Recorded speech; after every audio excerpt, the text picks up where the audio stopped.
Solitoma is as awful as I remember. I'd hoped I'd never have to drink it again. Are you alright, Eleanor? Is this your second experience with the Corsair Scourge? No, I had it for a different reason. In the Abbey, it's tradition for initiates to drink Solitoma as part of their welcoming festivities. Sounds like hazing to me. When everyone shares the same experience, drinking something so shockingly revolting, our bonds are strengthened. It's a good thing. If you say so. I really did believe I'd never have to taste it again. To be blunt, I hate it. You're lucky you think it tastes so terrible. That means you also know what tastes good. Right, Velvet? What does that mean? Velvet can't taste anything aside from blood. What? Is that because she's a demon? I'm aware of one other flavor.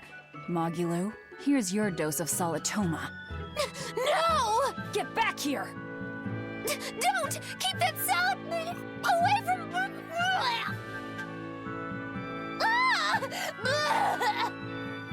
I see. The sweet taste of another suffering. Why does it seem like everyone around me is completely mad? Yeah! Continuing to fight when you know you'll lose just is insane! Would you stand around and watch your comrade die just because you're scared? I wouldn't want to, but getting myself killed wouldn't save anyone either. Yes, it would be illogical to fight.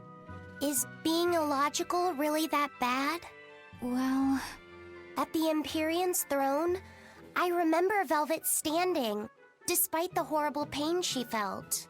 Rokuro is swinging with all his heart in order to defeat his brother Shigure. And Kurogane used up his own head to forge a powerful blade. None of that is very logical. Yeah, I don't know quite how to put it, but I think it's all amazing. Aren't you forgetting someone? Magilu is traveling with us, even though she doesn't care. And that... Yes, go on. I don't really understand what that's about. Miss Mogulu, hang in there! Was amazing in some sense, I suppose. What's wrong, Laphicet? I was just wondering why Aizen and Zavid can't work together to find Aifreed. All men their age care about is their reputation, their street cred. Such a hassle. Oh, really? Well, I can't fully deny it. The same could be said of women, and of everyone, really. It's hard to work alongside someone unless you strive to understand their thoughts and feelings. And if you can't? Well, It's like Zavid said. You start talking with your fists instead. Sounds harder than I thought. Loringen Tower's a training ground for exorcists, right? yes. It's a great edifice built on ancient ruins.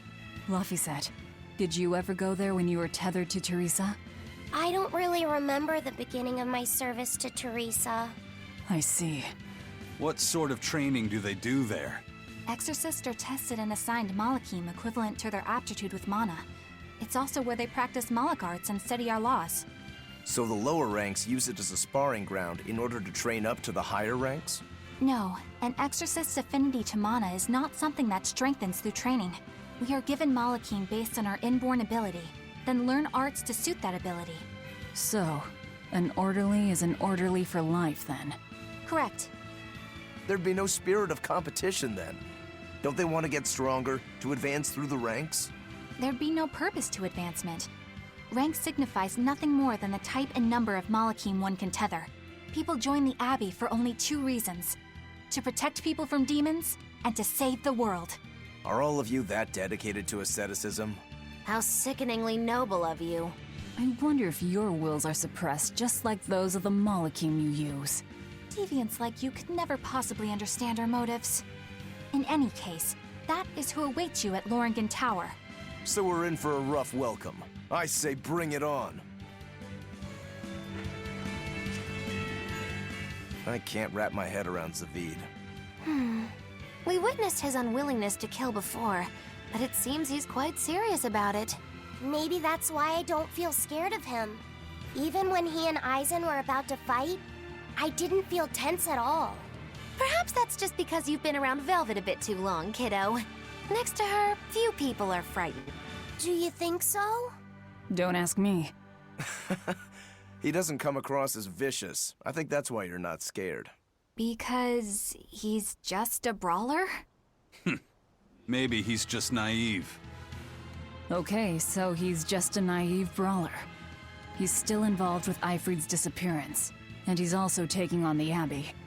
I just don't get him. Me neither. Uh-huh. I agree, but I don't understand any of you either. I don't get it. Get what? Why did Eifried let Eisen join his ship, knowing he carried the Reaper's curse with him? What good did it do? I just don't see the reason behind it. Well, if it were me who had that curse, it would mean that you and Velvet could die because of it, right? Yeah, I suppose so. If that's the case, then I'd feel like I'd both want to and not want to be close to you two. And I'd probably really, really hate myself for it. Do you suppose that's how Eisen feels? But Eifried still took him in. He agreed they'd put up with the curse together. It's hard to fathom. Well, if one thing's for certain, it sounds like Eifried's a very strong man. At least for a base lawless pirate. Eisen, can I ask you about that thing Zavid had? It belonged to Eifried, didn't it? I've read much of the Abbey's archives on weaponry, but I've never seen anything like it. He found it when we crossed to the far continent. It's a relic from a long-vanished civilization. He's like me and can't resist a good treasure. But of everything we've found, that one was his most prized. What is it? I can't say. It seemed like a weapon, but Eifried wouldn't let anyone touch it. He went off and tested it on his own, then came back all grinning, saying he had an ace up his sleeve the next time we got into a fight. Then it's definitely some sort of ancient combat device? But why is Zavid looking for Eifried? To apologize for stealing it? He doesn't seem like that much of a gentleman. Did he really steal it? What do you mean? It's just my feeling, but Zavid doesn't seem like the type of Malak to steal something so precious. He said he just picked it up. Perhaps he's trying to return it. Perhaps. No one on guard. They're really not bothering to hide this trap. They probably knew we'd sense it. The question now is just what they're planning to spring on us. Eisen, when and how did Eifried disappear exactly? And how did you two meet in the first place? You know, you ask an awful lot of questions about us. What? I don't mean to pry, really.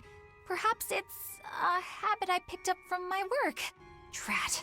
It seems I've been digging too hard. No matter. Eifried vanished about a year ago. He agreed to fight a duel against someone, and secretly left to meet his opponent. Once we figured out what was happening, we rushed to the scene. But all we found was the aftermath of a fight, and a pendulum. Was Zavid his opponent? Given his choice of weapon and his ability to fight, I'd say it's likely. What I don't get is why Eifried would end up captured and imprisoned by the Abbey after a fight with a stray Malak. The Abbey had him prisoner? On their island. Until an exorcist named Melchior took him away, that is. What? Lord Melchior did? The Abbey would have captured Eifried about a year ago. Surely it must have caused quite a stir. I was simply patrolling. I wasn't involved in any such operations. Oh, but I do remember that we suffered a great number of casualties around that time. I never heard why, and when I went to investigate, I found no records of any major deployment. And then I was ordered to cease any such investigation by Lord Melchior. That's fishy. He wanted to hide something, clearly. And I think I'm starting to get a picture of what it was. And it involves the Abbey? Well, that was sure something. Melchior and his illusions are cheats. There's no cheating in combat. What I meant is that they were awfully dirty tricks for an upstanding exorcist. And the illusions seemed so real. Had that gone on any longer, I wouldn't have been able to tell what was real and what was fake. If it can't be distinguished from reality, perhaps one could live a happier life within the illusion. That sort of happiness can rot. You think so? But by using illusions, you can defeat an opponent without causing them any physical harm. Oh, how humane. Wow, the Abbey is so great. Lord Melchior is an exemplary man who has served Lord Artorias since before the Abbey's founding. He's done everything from logistical planning to defense strategy and even political negotiations. He shows the utmost concern, even for his opponents, so He turned a friendly Moloch into a dragon. that was... Physical wounds can heal. Emotional wounds never fully fade. yeah, but... Don't lose heart, Eleanor. Foul play is foul play, but you're talking to a demon and a witch. Who can judge? I appreciate that you're trying to console me, but as an exorcist, I cannot accept this. I thought I smelled someone pondering. What's on your mind, Laphicet? I know Siegfried comes from another continent and all, but do you know anything else about it, Rokuro? Nope, can't say I do. All I care about are swords. That contraption doesn't interest me much. I suppose that makes sense. But it looked real powerful. Just guessing based on how we saw Zavid use it, I'd say it amplifies his power. An amplifier. It's true that he seemed to get stronger when he fired it at himself. Yeah, and it gave that dying legendary wyvern enough strength to escape. But wasn't it also what he used to dispel Melchior's illusions back there? That was also amplification. The Malachim are the source of his arts. The relic pushed them past their limits and... kablooey. Suffice it to say, it can be used both offensively and defensively. It must be very hard to master. More important is what the Abbey plans to do with it. Not that I really care.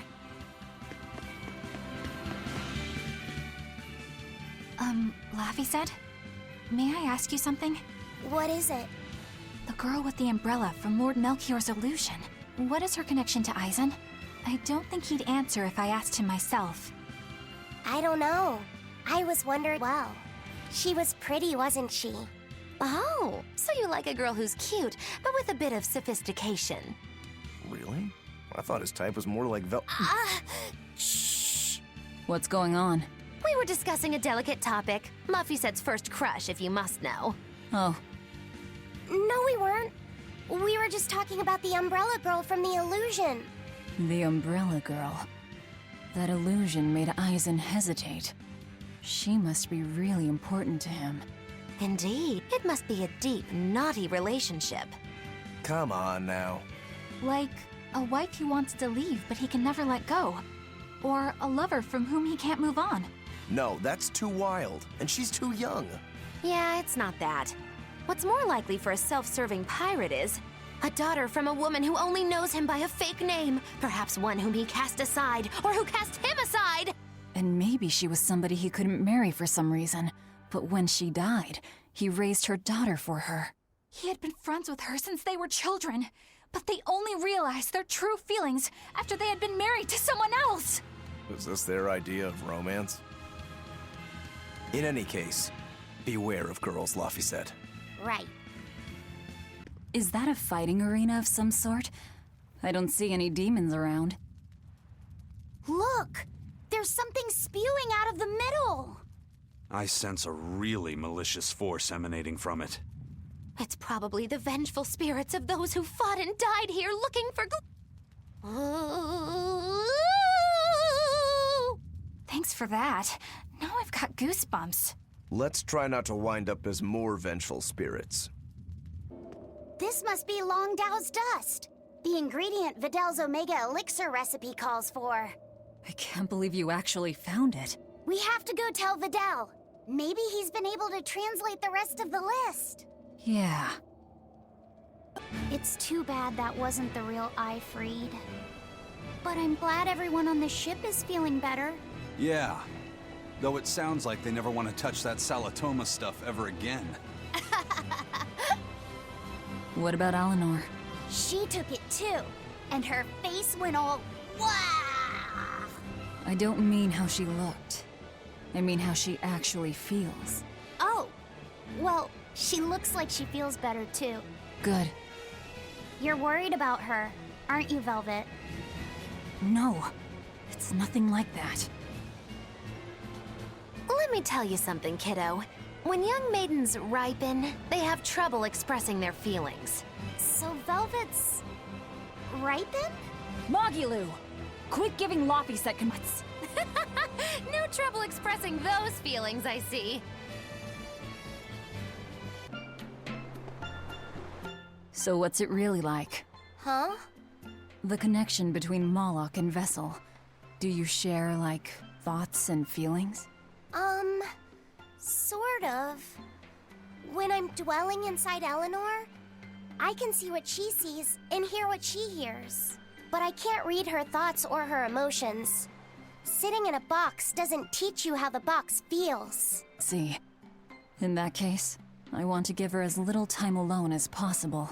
I don't want to bathe with her, alright? I know. You're a boy and all. For her baths, we can send Bienfu. No, that's a bad idea. It'll have to be Mogulu. Or myself. Phew. What sort of boundaries have you and Eleanor drawn? How do you sleep? We talk before bed sometimes. But it's not like I'm sleeping by her side or anything. It's easier for me to tell when she wakes up if I'm dwelling inside her. Does she ever get out of bed at night? Not in my experience. And she sleeps so peacefully. Huh? When she's around you guys, she always looks so stern. But when she's sleeping, her expression is... softer, you could say. She lets her hair down, too. And I think it's kinda prettier that way. So that's what he likes. Well, keep an eye on her, but But? watch out for the older girls. Huh? Teresa and Oscar sure seem close. I've known them since I was an initiate, but I've never seen them quarrel, not even once. Did you ever fight with your brother, Velvet? Yeah, I guess I did. Sometimes I'd chew him out, and he'd sulk and stop talking to me, but I found that adorable too. You did?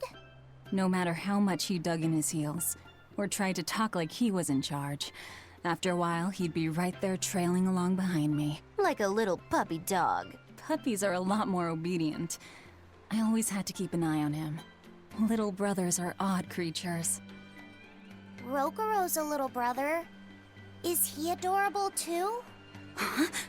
I don't think a little brother who's out to kill you is in any way adorable. But Shigure seemed like he was having fun. Sometimes you just don't make sense. Huh? I don't know. Little brothers. Do you have any siblings? I'm an only child. Well then, that's perfect. You pretend the boy is your little brother. Huh? That's a bit extreme, but actually, when I'm talking with Laphicet, sometimes I think, this is what having a brother must feel like. I could be Eleanor's brother. Don't take any of this nonsense seriously, Laphicet. Malachim are just tools to exorcists. She can never think of you as her brother. Oh, yeah. You're wrong. I've changed how I view Malachim. I know that's true because I can think of him as a brother. Right. She's all talk. Don't believe her. It seems to me like you're the one who's treating him as a tool, by forcing your own opinions upon him. Ooh, two sisters struggling for the affections of their brother.